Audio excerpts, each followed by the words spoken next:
Hello friend. तो Gurukul vision academy में आपका स्वागत है। और चलिए आज हम लोग फिर से अपने जो सेशन चल रहा है 50 क्वेश्चन का एमसीक्यू उसको आगे बढ़ाते हैं। और देखिए आप लोग जहां तक का रिस्पॉन्स मिल रहा है बहुत अच्छा रिस्पॉन्स आ रहा है। लोग इसको अच्छा से सुन रहे हैं, अच्छा से देख रहे हैं और इसको अपना लाभ उठा रहे हैं। ठीक है, तो बिना टाइम कमाए हम चलिए हम डायरेक्ट सेशन पे आते हैं। और ज्यादा से ज्यादा लाइक करें, सब्सक्राइब करें और इसको फॉरवर्ड करें ताकि ज्यादा ये जो सीरीज चल रहा है इसका लाभ ज्यादा से ज्यादा लोग उठा सके। चलिए हम डायरेक्ट क्वेश्चन पे आते हैं। ठीक है, देखिए भारत में क्वेश्चन दिया गया है कि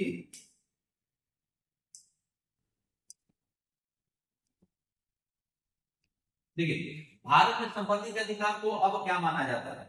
ठीक है, तो जैसा कि आपको प्रीवियस लेक्चर में बताया था आपको कि भारत में संपत्ति के अधिकार को अब क्या माना जाता है, अभी कानूनी अधिकार माना जाता है। क्या माना जाता है? कानूनी अधिकार। लेकिन जब देश आजाद हुआ था, जब हमारा संविधान को अडॉप्ट किया गया था, उस समय ये क्या था? एक मौलिक अधिकार था। लेकिन इसको 44th अमेंडमेंट में, ठीक है, 44th कॉन्स्टिट्यूशनल अमेंडमेंट 1978 में इसको क्या बना दिया गया था? आपका कानूनी अधिकार बना दिया गया। ठीक है, चलिए आगे बढ़ते हैं। निम्नलिखित में से वह कौन सा नीति है जो न्यायालयों, निगमों, सरकारी कर्मचारियों या व्यक्तियों को उनके द्वारा कर्तव्य निष्पादित किए जाने के निर्देश देने हेतु जारी की जाती है। ठीक है ना, मतलब मान लीजिए जो न्यायपालिका है वो रिट जारी करती है, आप सबको पता है। तो न्यायपालिका जो रिट जारी करती है किसके लिए? निगम के लिए, सरकारी कर्मचारियों और व्यक्तियों के लिए। ठीक है, या तो इसमें क्या है आपका परमादेश। परम आदेश भारतीय संविधान में परम आदेश देने का अधिकार किसको दिया गया है? तो न्यायपालिका को दिया गया। तो इसमें आपका क्या हो जाएगा? आपका परमादेश सिर्फ जारी की जाती है। और ये चीज याद रखें, परमादेश सिर्फ और सिर्फ सरकारी संस्थाओं के लिए ही जारी किया जाता है, यानी जो भी पब्लिक सेक्टर होते हैं उसके लिए, प्राइवेट सेक्टर के लिए परमादेश जारी नहीं किया जाता है। ठीक है, उसी तरीके से प्रतिषेध जो होते हैं, जो हाई कोर्ट होते हैं, यानी कि सुप्रीम कोर्ट हायर कोर्ट है तो हाई कोर्ट को, हाई कोर्ट हायर कोर्ट है तो लोअर कोर्ट को। इस तरीके से जब कोई भी अधिकार किसी भी मैटर को प्रतिषेध मतलब करना क्या? रोक देना। प्रतिषेध करना मतलब विरोध करना, यानी कि तुम मेरे पास लाओ। ठीक है, तो ये प्रतिषेध higher court to lower court, बस ऐसे। सबसे पहले सुप्रीम कोर्ट किसको बोलेगा? हाई कोर्ट को। हाई कोर्ट किसको बोलेगा? Lower court. तो इस तरीके से होता है अधिकार परीक्षा। ठीक है, कभी कभी क्या होता है कि कुछ सरकारी कर्मचारी होते हैं या कुछ भी होता है तो वो अपने अधिकारों का गलत उपयोग करते हैं या वो उस अधिकार को जनता के हित में उपयोग नहीं करते हैं, तो उसके लिए अधिकार परीक्षा जारी किया जाता है। ठीक है, अधिकार परीक्षा। प्रत्यक्षीकरण, अगर आपको पुलिस पकड़ लेती है या जहां पे आपका दोष ना हो या दोष भी हो, लेकिन पुलिस जो है गलत तरीके से आपको पकड़ लेती है या कुछ भी हो जाता है, तब वहां पे न्यायपालिका में जाके जब आप केस करते हैं या उससे शरण में जाते हैं तो वहां पे प्रत्यक्षीकरण होता है कि तुम मेरे सामने प्रत्यक्ष करो। ठीक है, चाहे जहां भी हो, जैसे भी उसको प्रत्यक्ष करो, वो आपका प्रत्यक्षीकरण हो गया। निम्नलिखित में से किन तरीकों द्वारा भारत की नागरिकता कमाई जा सकती है? किन तरीके से? 3 तरीके से कमाई जा सकती है। ठीक है, जैसा कि कल ही बताया था आपको कि अपना स्वेच्छा से दूसरे देश का नागरिकता ले लिया। ठीक है, आप अपना देश में रहते हुए आप अपने दुश्मन देश को सपोर्ट कर रहे हैं आप, तो इस तरीका से होता है। ठीक है, भारत के संविधान में संवैधानिक उपचार का अधिकार किसमें दिया गया है? बताया हुआ है आर्टिकल 32। ठीक है, आगे देखते हैं हम लोग। निम्नलिखित में से अनुच्छेद 21 कौन सा अधिकार दिया गया? तो संपत्ति का अधिकार बताइए कहाँ है? 301। ठीक है, उसी तरीके से समानता का अधिकार आर्टिकल 14, भाषण का अधिकार आर्टिकल 19, जीवित रहने का अधिकार ये आपका होगा 21। ठीक है, तो अनुच्छेद 21 में दिया गया जीवित रहने का अधिकार। ठीक है, चलिए फ्रेंड, और कभी कभी जब बताने के फ्लो में अगर कहीं से थोड़ा बहुत मिस्टेक होता है तो उसको कंसीडर करें और उसको कमेंट में आप लिख दें तो जहां तक हो सकता है अगला लेक्चर में सुधार कर दिया जाए, क्योंकि पढ़ाने के फ्लो में कुछ चीजें जो होती हैं वो निकल जाती हैं या माइंड से स्लिप कर जाता है या डन स्लिप हो गया, तो उसको अदरवाइज हमें नहीं लेना है। ठीक है, फिर आगे देखें यहाँ पे, भारत में कानून के समक्ष समता कहां से लिया गया है? कानून के समक्ष समता कहां से लिया गया है बताइए।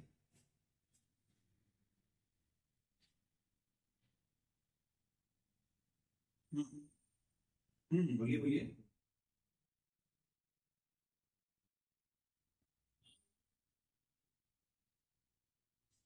ठीक है, डायरेक्ट इसका आंसर चाहते हैं। ठीक है, तो कहां से लिया गया है? एक बार क्वेश्चन फिर से देख लीजिए आप लोग कि भारत में कानून के समक्ष समता कहां से लिया गया है?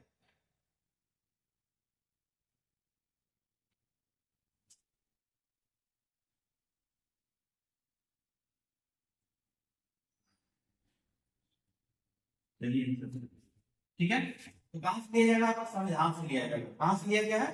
संविधान से लिया गया। ठीक है, उसी तरीका से नागरिकों और विदेशियों दोनों को प्राप्त है, क्या प्राप्त है? आपका मौलिक अधिकार प्राप्त है।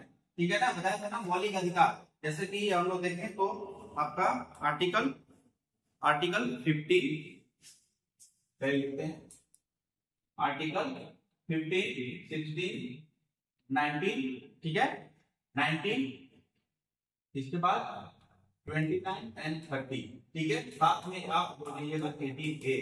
ठीक है, ये आपको मैक्सिमम आपको किताबों में नहीं मिलेगी, लेकिन आपको देखेंगे जब आप जाएंगे, जब टेक्स्ट बुक पढ़ेंगे तो वहां पर देखने को मिलेगा। यानी कि ये जो अधिकार है, ये 5 अधिकार हैं, वो सिर्फ और सिर्फ भारत के नागरिकों के लिए दिया गया है। ठीक है, सिर्फ और सिर्फ भारत के नागरिकों के लिए दिया गया है, और बाकी का जितने भी अधिकार है वो भारत के नागरिकों और विदेशियों दोनों के लिए दिया गया है। ठीक है, तो उसी तरह से भारतीय संविधान में कितने मौलिक अधिकार उल्लिखित हैं? कितने हैं? 6। जब देश आजाद हुआ था तो कितना था? 7। यहाँ पे संपत्ति के अधिकार को हटा दिया गया, संपत्ति के अधिकार को हटा दिया गया था। ठीक है, आगे क्वेश्चन देखते हैं हम लोग। आगे क्वेश्चन देखते हैं, निम्नलिखित में से कौन से अनुच्छेद में समता के अधिकार दिया गया है? समता का अधिकार किसमें दिया गया है बताइए? समता का अधिकार किसमें दिया गया है? आर्टिकल 14 में दिया गया है। ठीक है, आर्टिकल 19 में क्या है? वाक एवं अभिव्यक्ति की स्वतंत्रता। इसमें क्या है? उपाधियों का अंत, उपाधियों से संबंधित। ठीक है, इसमें क्या है? दोष सिद्धि का अधिकार, मतलब एक ही सजा के लिए आपको दोबारा सजा नहीं दिया जा सकता है, या इसमें दोषपूर्ण व्यक्ति का तो अधिकार दिया गया। यदि अगर आप कैदी हैं तो आपका भी कुछ अधिकार होता है, तो उसका इसमें दिया गया। भारतीय नागरिकों के मौलिक अधिकारों को निलंबित किया जा सकता है। कब कब निलंबित किया जा सकता है? इसमें देखिए, राष्ट्रीय आपातकाल के दौरान निलंबित किया जा सकता है।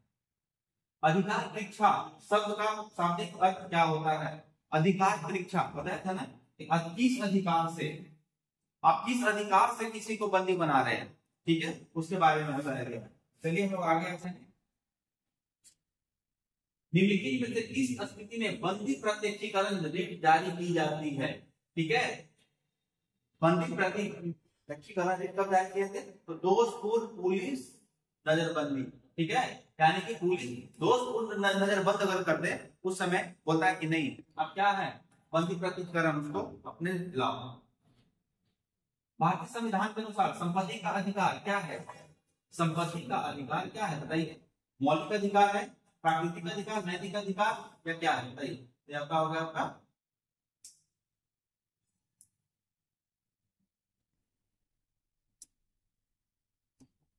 आपका क्या है? आपका विधिक अधिकार, आपका वैधिक अधिकार यानी कानूनी अधिकार है।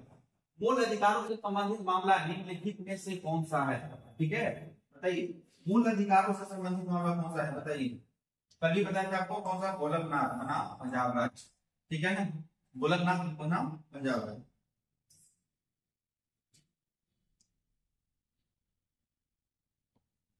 आगे आते हैं हम लोग।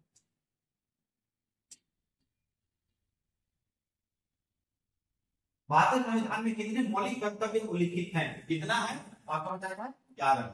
शिक्षा का अधिकार एक मौलिक अधिकार बन गया, कब बना था? 1 अप्रैल 2010 को, 1 अप्रैल 2010 को बना था, ठीक है। अरे 86 अमेंडमेंट, ठीक है। चलिए, राज्य के नीति निर्देशक सिद्धांतों के अनुसार किस आयु तक के बच्चे को निःशुल्क शिक्षा देने की अनिवार्यता है? ठीक है, कितना है? 14 साल। तो याद रखिएगा 14 साल की है। तो अब इसको कर दिया गया है 0 से 6, 0 से 6 है। इसमें साथ ही साथ दिया गया है 14। यहाँ पे मौलिक कर्तव्य में अभिभावकों को दिया गया कि 14 साल की उम्र होने तक आप अपने बच्चे को शिक्षा दें, ठीक है। साथ ही साथ मौलिक अधिकार में भी दे दिया गया है, ठीक है। मौलिक अधिकार में शिक्षा का अधिकार जोड़ दिया गया है, ठीक है। उसमें 0 से 14 साल के बच्चों को दिया गया है, ठीक है। आगे देखते हैं हम लोग, भारतीय संविधान में किस सिफारिश पर मूल कर्तव्यों को सम्मिलित किया गया था? किस सिफारिश पे? कौन सा समिति पे? तो स्वर्ण समिति पे, ठीक है। तो इसमें आता स्वर्ण समिति। राज्य नीति के निर्देशक सिद्धांत के साथ भारतीय संविधान का कौन सा भाग संबंधित है? ठीक है, राज्य के नीति बताइए कौन सा भाग है?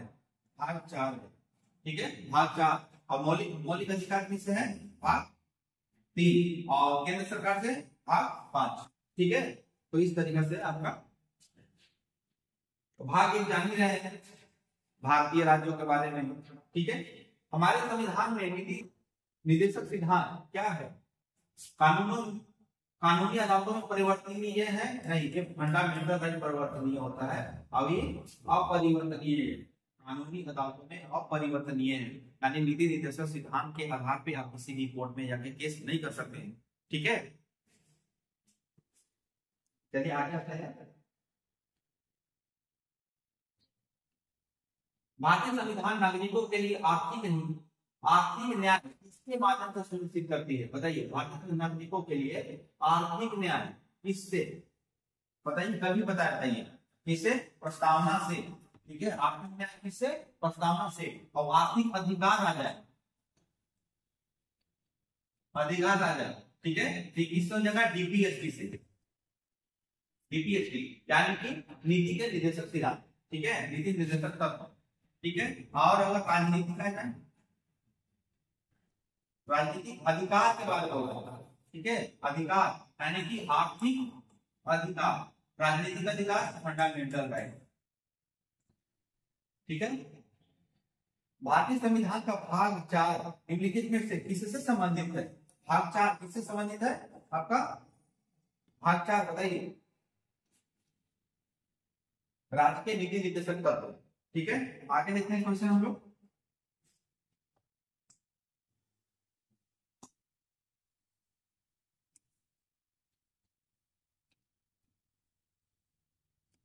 किस प्रकार से की सरकार में दोहरी नागरिकता एक महत्वपूर्ण विशेषता है? दोहरी नागरिकता बताइए, कल भी बताया था। तो संघीय सरकार हो जाएगा, संघीय सरकार यानी अमेरिका वाली सरकार। क्या कर गया? अमेरिका में जो फेडरेशन वर्ड वहां यूज किया गया, लेकिन इंडिया में क्या है? इंडिया में क्या वर्ड यूज किया गया बताइए आप लोग, ठीक है। कल भी बताया था और पिछले 2-3 लेक्चर, तीनों लेक्चर में बता देता हूँ। भारत के संविधान का कौन सा अनुच्छेद भारत को कल्याणकारी राज्य घोषित करने से संबंधित है? कल्याणकारी राज्य किससे? आर्टिकल 39। कल्याणकारी राज्य है, देखिए कल्याणकारी राज्य है यानी किसका है? आपका डीपीएसडी में है। कल्याणकारी राज्य की अवधारणा कहाँ है? डीपीएसडी में। अल्पसंख्यकों के हितों की सुरक्षा पर इस अनुच्छेद पे विचार किया गया है, ठीक है ना। देखिए अल्पसंख्यकों की, बताइए इसमें किसका है? अल्पसंख्यकों की आर्टिकल 29 में किया गया है। मताधिकार से क्या अभिप्राय है? ठीक है, मतलब बताइए अल्पसंख्यकों को घोषित करने का 2 मापदंड दिया गया है, 2 मापदंड दिया गया है। अब ये 2 मापदंड कौन है वो आपको कमेंट सेक्शन में आपको बताएं। मताधिकार से क्या अभिप्राय? मताधिकार से बताइए एक ऐसा अधिनियमित करना जिससे कष्ट पहुंचे नहीं होगा। वोट देने का अधिकार, ठीक है, देख लेते हैं। अमीरों को वोट देने का अधिकार नहीं, केवल गरीबों को वोट देने का अधिकार नहीं। इसका आंसर बी होगा। वोट देने का अधिकार मताधिकार से है। ठीक, निम्न में से कौन एक राजनीतिक अधिकार है? देखिए अभी आप लोगों को क्वेश्चन में आइए, क्वेश्चन बड़ा इंटरेस्टिंग। ठीक है, देखिए इसमें क्या बोला गया है, एक राजनीतिक अधिकार है। ठीक है, क्या है? मतदान का अधिकार एक राजनीतिक अधिकार है। याद रखिए, कल का लेक्चर में बताया था कि यूपीएससी ने जब क्वेश्चन आंसर जारी किया था उसमें यह बताया गया था कि जो मत देने का अधिकार है वो एक संवैधानिक अधिकार है। अब कहीं कहीं आपको मिलेगा कि मौलिक अधिकार है। ठीक है, तो अकॉर्डिंग टू ऑप्शन आप इसमें जा सकते हैं, उसी के अनुसार आप उसको आंसर को डिजाइन करके आपको टिक करें। तो मताधिकार का अधिकार एक राजनीतिक अधिकार है, कहीं कहीं संवैधानिक अधिकार देगा, कहीं कहीं मौलिक अधिकार देगा। तो ठीक है, तो जहां पे नेगेटिव मार्किंग रहे जिस क्वेश्चन में, और जहां पे ऐसा क्वेश्चन आ जाए जहां पे राजनीतिक अधिकार और मौलिक अधिकार दोनों आ जाए, तो जहां पे कॉन्ट्राडिक्ट हो जाए तो कोशिश करना चाहिए कि क्वेश्चन को छोड़ना चाहिए। लेकिन अगर आपका नंबर ऑफ अटेम्प्ट्स कम है क्वेश्चन का, तब वहां पे आप 50-50 में करके ले सकते हैं, वो बाई लक। ठीक है, एग्जाम आपका आयोग क्या मानती है उस पर आएगा, या फिर आपका किस्मत साथ देगा, तो सही है। भारतीय संविधान में मूलभूत अधिकार किस संविधान से लिया गया था? मूलभूत बताइए, मूलभूत अधिकार किससे लिया गया है? मूलभूत अधिकार यानी मौलिक अधिकार किससे लिया गया? फंडामेंटल राइट किससे लिया गया है? अमेरिकी संविधान से फंडामेंटल राइट लिया गया। ठीक है, निम्न में से कौन एक राजनीतिक अधिकार है? देखिए राजनीतिक अधिकार, ठीक है, कार्य का अधिकार, शिक्षा का अधिकार, अभिव्यक्ति का अधिकार, या फिर मतदान का अधिकार, मतदान का अधिकार। देखिए कहीं कहीं क्वेश्चन रिपीट हो रहा है, क्योंकि जब ज्यादा क्वेश्चन जब टाइप होता है तो उस समय टाइपिंग जो होते हैं वो उसको कहीं ना कहीं मिस्टेक करते हैं, तो उसमें उसको कंसिडर कीजिए, उसको बड़ी बात नहीं। भारतीय संविधान में के निम्नलिखित में से किस भाग में सामाजिक एवं आर्थिक लोकतंत्र को सुनिश्चित किया गया? याद रखिएगा, सामाजिक और आर्थिक, सामाजिक और आर्थिक, सामाजिक और आर्थिक आ जाए तो आपका राज्य के नीति निर्देशक तत्व हो जाएगा। ठीक है, राज्य के नीति निर्देशक तत्व, लेकिन सामाजिक के साथ जैसे कि क्या आपका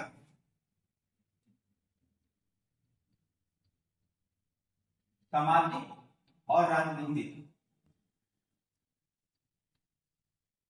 सामाजिक और राजनीतिक अगर ये दोनों एक साथ आ जाए तो आपका फंडामेंटल राइट में, ठीक है, फंडामेंटल राइट में हो जाएगा। लेकिन सामाजिक और आर्थिक आ जाए तो आपका डीपीएससी हो जाएगा।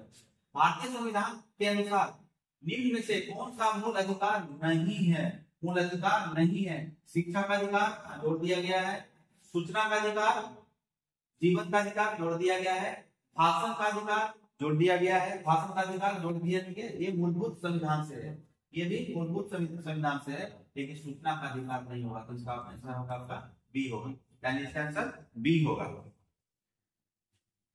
ठीक है, उसी तरीके से भारतीय संविधान के किस भाग में मूल कर्तव्य निर्धारित किए गए हैं? मूल कर्तव्य निर्धारित किए गए हैं इसमें आपका मूल कर्तव्य भाग 4A में, भाग 4A में किया गया है। मूल कर्तव्य किसमें किया गया है?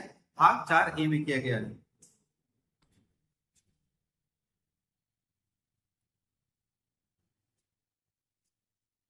तो चलिए हम लोग आगे क्वेश्चन देखते हैं।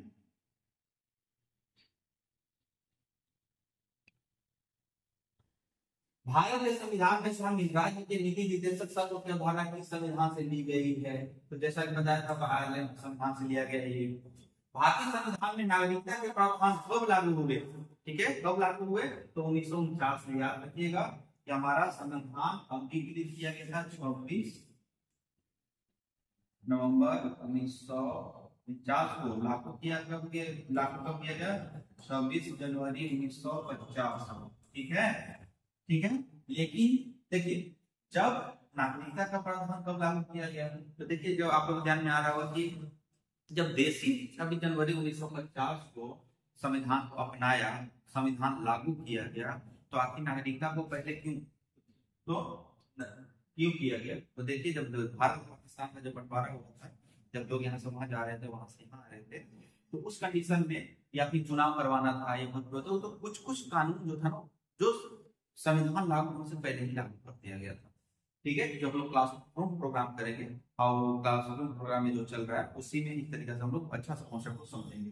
ठीक है, प्रारंभ में कितने मौलिक अधिकार दिए गए थे, कितने थे प्रारंभ में 7, अभी कौन है, अभी कितना है 6, और दिया गया था सब प्रारंभ में 7 दिया गया था। आगे बढ़ते हैं हम लोग।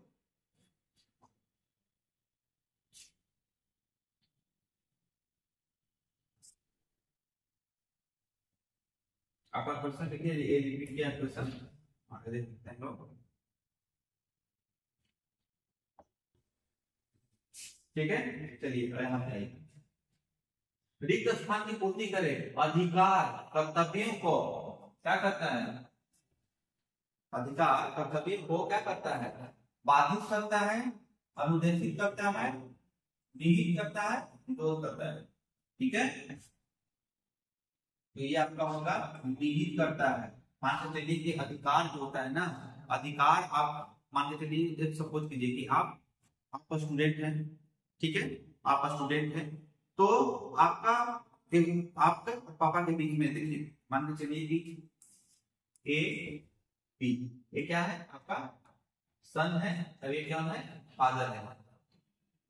ठीक है, देखिए एक सन का राइट है जब फादर से वो क्या करे, चीज का डिमांड करे, राइट है उसका। क्यों, क्योंकि वो बच्चा है और वो छात्र है, अपने पापा पर डिपेंडेंट है, इस दुनिया में लाने का श्रेय उसके पापा का हुआ है।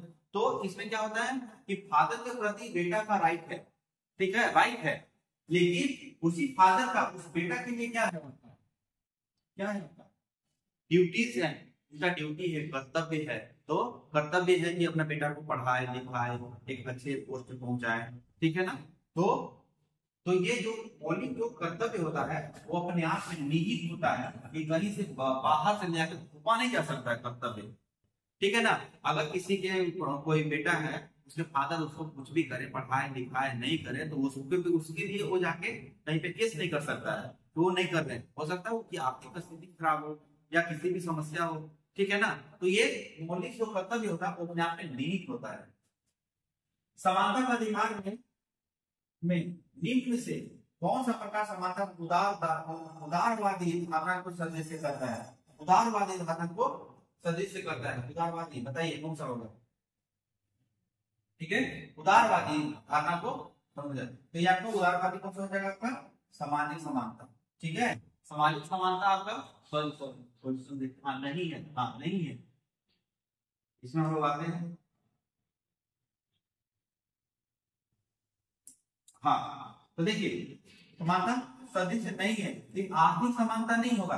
क्यों, क्योंकि आप उदारवादी धारणा क्या है, अभी क्या है आर्थिक धारणा जब आएगा तो यहाँ पे ही आएगा, विधिक होगा, राजनीतिक होगा, सामाजिक, तीनों ऐसा होगा। आर्थिक,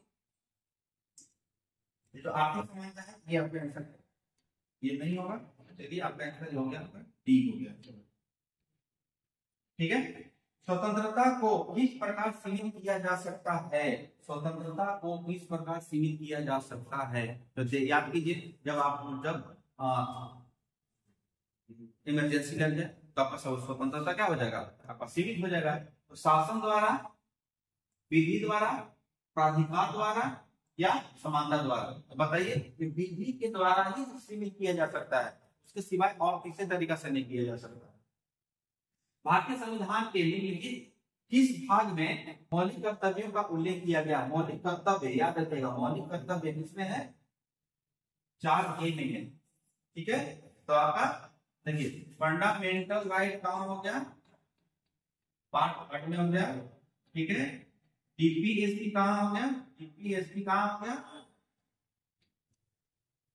और पार्ट 4 भाग 4 में हो गया, और फंडामेंटल ड्यूटीज कहाँ हो गया, 4A में। ठीक है, 4A में हो गया, और इसको अगर देखेंगे 51A। ठीक है, आर्टिकल 51A। आगे बढ़ते हैं हम लोग।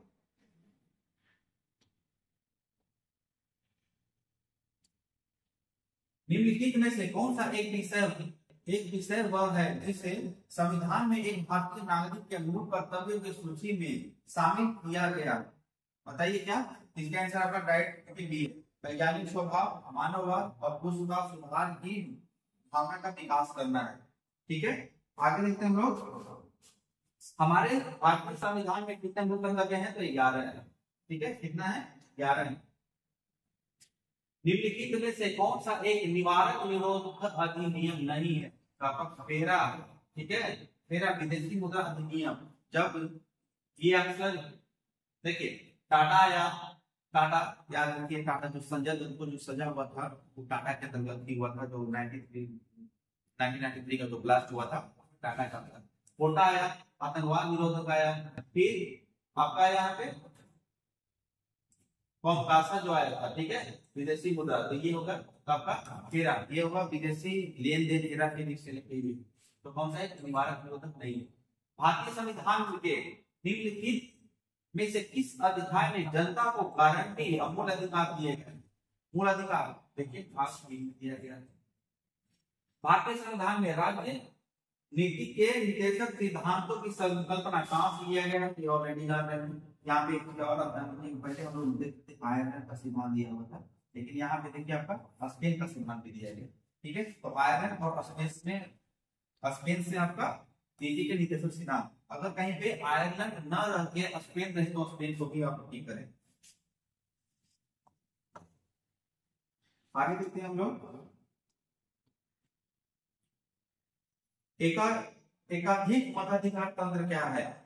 ठीक है, एकाधिक। ठीक है, तो आपका आंसर पवित्र वोट एक देता है, कुछ विशेष योग्यता वाले वोटर एक से अधिक वोट देते हैं। जैसे आपको अगर भारत में एग्जाम्पल ले तो आपका स्पीकर का नाम लोकसभा स्पीकर।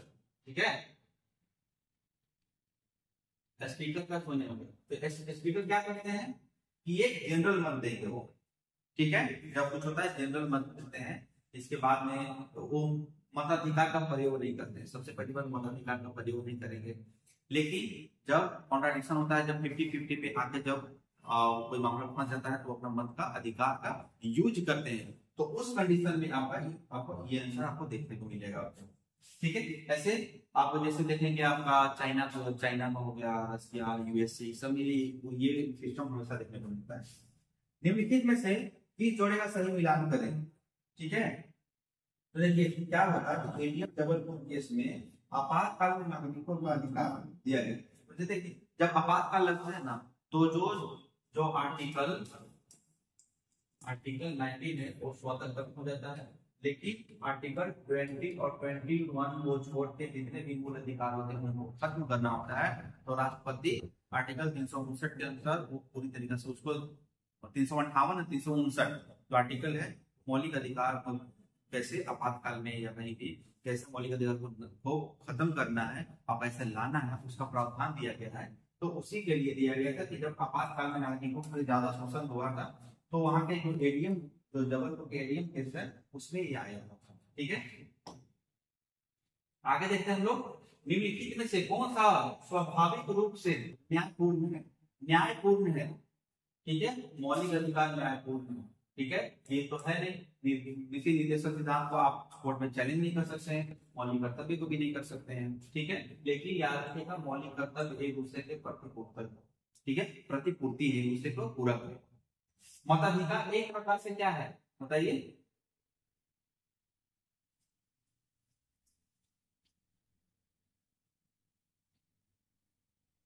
ऑप्शन बी, यह एक विधि है जिसमें वोटर अपना वोट देने के अधिकार का प्रयोग करता है। ठीक है, आगे देखते हैं हम क्वेश्चन। ठीक है, विधिता का अधिकार आर्टिकल 21 बताया था ना, आर्टिकल 21 निम्न में से आर्टिकल स्वतंत्रता का अधिकार, वाक एंड अभिव्यक्ति का स्वतंत्रता, इसमें दोषपूर्ण गिरफ्तारी होता है, कुछ भी तो जो भी कैदी होते हैं उनके लिए अधिकार दिया गया है। और 18 में आपको क्या दिया गया? पात्रों का अंग दिया गया है। ठीक है, निम्न में से किस अनुच्छेद में पाकिस्तान से भारत आए लोगों के लिए नागरिकता का उल्लेख किया गया है? इसमें आर्टिकल आपका किया गया है, आर्टिकल 6 में किया गया है। भारतीय संविधान का निम्नलिखित में से कौन सा अनुच्छेद विधि के समझ समता का अधिकार, विधि के समझ समता समानता का अधिकार दिया गया था? आर्टिकल 14 में, आर्टिकल 14 में किया गया है। तो चलिए फ्रेंड, आज हम लोग का 50 क्वेश्चन का जो श्रृंखला है वो यहाँ पे खत्म होता है। और विजन जो आपका गुरुकुल विजन एकेडमी है, जो जिस तरीके से आप सभी के लिए तत्पर है, उस तरीके से आप लोग भी इसमें तत्परता दिखाएं और जल्दी जल्दी आकर यहाँ पे एनरोल कराएं। और जितने भी इसको देखने वाले छात्र हैं उन तक ये पहुंचाएं। ठीक है, तो सब्सक्राइब करें और इसको लाइक करें। चलिए, धन्यवाद। ठीक है।